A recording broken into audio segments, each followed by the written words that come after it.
हमारा आज का विषय रहेगा पाश्चात्य विचारकों के शैक्षिक विचार। उनमें से एक हैं ये प्लेटो। आज हम प्लेटो के बारे में चर्चा करने वाले हैं। यह वर्तमान भारतीय समाज एवं प्रारंभिक शिक्षा से यह टॉपिक लिया गया है। हम आज प्लेटो के बारे में बात करने जा रहे हैं। प्लेटो अपने समय के एक महान विद्वान रहे हैं। एथेंस की सभ्यता प्लेटो के विचारों की ही देन है। उनके समय में शिक्षा खेलों एवं संगीत के माध्यम से दी जाती थी। प्लेटो को भी शिक्षा इन्हीं माध्यम से ही प्राप्त हुई थी। जब ये 20 वर्ष के हुए, एथेंस के महान दार्शनिक सुकरात के संपर्क में आए। उनके साथ यह 8 वर्ष तक रहे और उनके निर्देशन में ही अध्ययन कार्य किया। मगर दुर्भाग्यवश एथेंस में सुकरात को प्राणदंड दिया गया, जिस कारण इनका मन बहुत दुखित हुआ।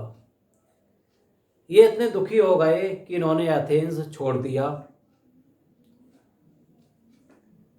सुकरात के विचारों से प्रेरित होकर इन्होंने अपने विचारों को रचनाबद्ध किया। प्रारंभ में इन्हें अपने विचारों पर संदेह था, लेकिन इनका धीरे धीरे आत्मविश्वास बढ़ता गया और ये अपने विचार खुलकर रखने लगे।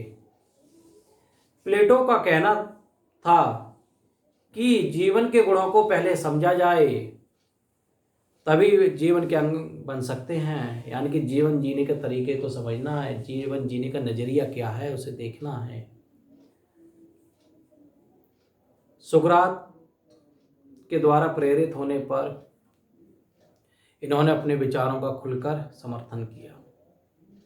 उनका कहना था कि नवयुवा हमारे देश का भविष्य है, इसलिए शिक्षा का मुख्य उद्देश्य नवयुवाओं को शिक्षित करना है, उन्हें अच्छे से अच्छी शिक्षा देना है, क्योंकि यही आगे चलकर हमारा देश चलाएंगे, यही हमारे देश को आगे ले जाएंगे।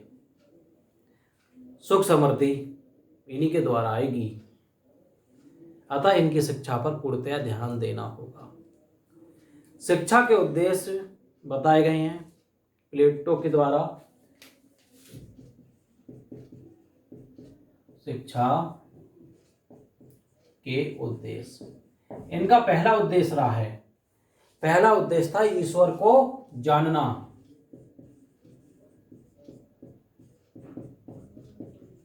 इनका कहना था कि शिक्षा का लक्ष्य ऐसा होना चाहिए जिससे हम ईश्वर को जान सकें शिक्षा के द्वारा।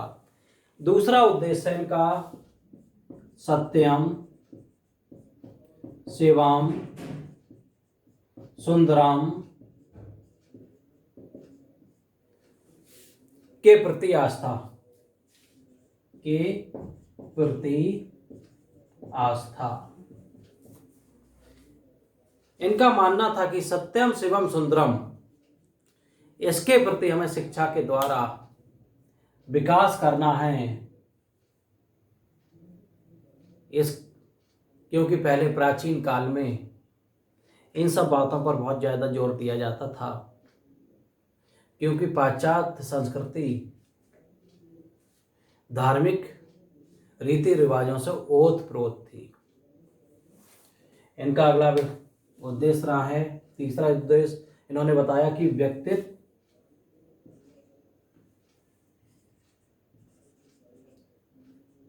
व्यक्तित्व का विकास।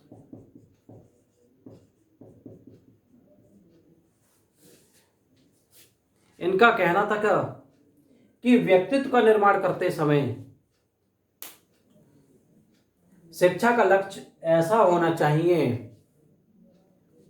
जो प्रेम का जीवन हो, न्याय का जीवन हो और सौंदर्य का जीवन हो। ये सभी चीजें हमें शिक्षा के द्वारा सीखने को मिले। चौथा पॉइंट है नागरिकता के गुणों का विकास। नागरिकता के गुणों का विकास।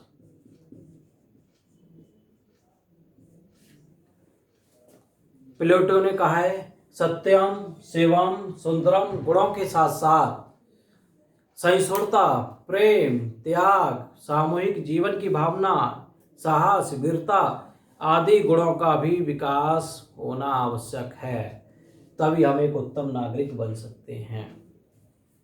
इनका अंतिम उद्देश्य रहा है मानव जीवन में संतुलन स्थापित करना।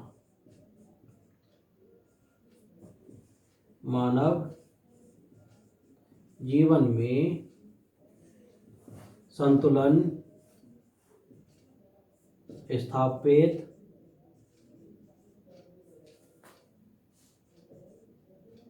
करना। इनका कहना था कि शिक्षा का लक्ष्य बालक द्वारा मानव जीवन में व्याप्त विरोधी तत्वों को पहचानने तथा इसमें संतुलन स्थापित होना चाहिए। शिक्षा के द्वारा बालक में पूर्ण आत्मविश्वास का भाव जागृत होना जरूरी है।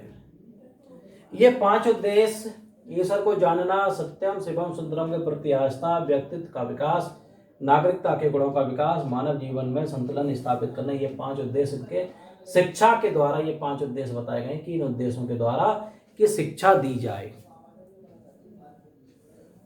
कि शिक्षा से हम एक उत्कृष्ट, एक उच्चतम गुणों के नागरिक बन सकें, क्योंकि एक उच्च गुणों वाला व्यक्ति ही हर जगह कामयाब हो जाता है।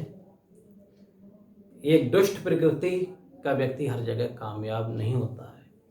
प्लेटो के विचारों में इन सब 5 गुणों को लिया गया जो एक सुशील विद्यार्थी बनाने में सक्षम है, जो आगे हमारे देश का भविष्य होगा, देश हमारा प्रगति की ओर अग्रसर होगा। That's all. Thank you.